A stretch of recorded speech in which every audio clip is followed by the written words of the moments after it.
big How to fun. Train Your Dragon. How to Train Your Dragon, okay, which is the latest 3D. I'm not allowed to say Digimation anymore, apparently, but I'm going to, from DreamWorks. And story is, it's adapted from books by Crusader Cat, which I haven't read. Essentially, there is a young, nerdy... Boy, it's Revenge of the Nerds all over again. A young, nerdy kid who, like Kick-Ass, is growing up in a world... It's a Viking world, and the Vikings... In a world of dragons, he was a Viking. And his father is a champion dragon fighter, and Vikings are brought up to fight dragons, but the thing is, he's nerdy and given. What happens is, he's kind of quite cerebral, and he wants to fight dragons, and he's like Kick-Ass, he is invisible to girls, and he develops a catapult, slingshot thing, and he downs a dragon, and then he finds the dragon that he has downed to discover that actually the dragons aren't the horrible mythical beasties that everybody thinks they're. In fact, they're kind of actually quite nice, and he starts to feel sorry for the dragon that he's downed, and he helps rebuild its tail. But he now faces living in the Viking world where he is brought up to fight and kill dragons. Here's a clip. Dragon training. You start in the morning. Oh, man, I should have gone first. Because I was thinking, we have a surplus of dragon-fighting Vikings, but do we have enough bread-making Vikings or small home repair Vikings? You'll need this. I don't want to fight dragons. Come on, yes you do. Rephrased. Dad, I can't kill dragons. But you will kill dragons. No, I'm really very extra sure that I won't. It's time, Hiccup. Can you not hear me? This is serious, son.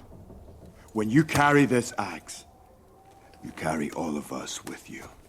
Which means you walk like us, you talk like us, you think like us.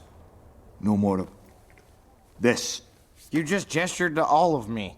Deal? This conversation is feeling very one-sided. Deal? Deal. Did you notice that when he said this is, it was almost impossible not to go Sparta, because it is, of course, Gerard Butler. Now, which might explain why it is that the Viking has a Scottish accent.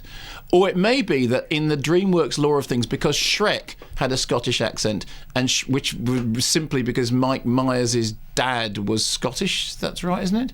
So now in that world, it is that any lovable ogre, the lovable ogriness is signified by being Scottish. It doesn't explain why it is therefore that the offspring talks like a New York comedian, but does anyway. So here's the thing with How to Train Your Dragon. It's actually really good fun. It's very cute. I enjoyed it very much. The flying sequences are exciting. The story, which is about somebody who's an outsider having to discover their own path, and therefore bringing everyone round is good. There are moments at the end of it in which, because what happens is basically he has to convince everybody else in the village that all this fighting dragons, it may be that the reason the dragons come looking for us is that the dragons themselves are scared of something. And you were mentioning before, if you want to just go say big stupid romp, is it worth going to see Clash of the Titans because it's got that big stupid monster coming out of the depth? Well, the big stupid monsters that are in How to Train Your Dragon are much more effective and much more impressive and much more, actually have more wow factor, more awe factor, more blimey, that's a big monster.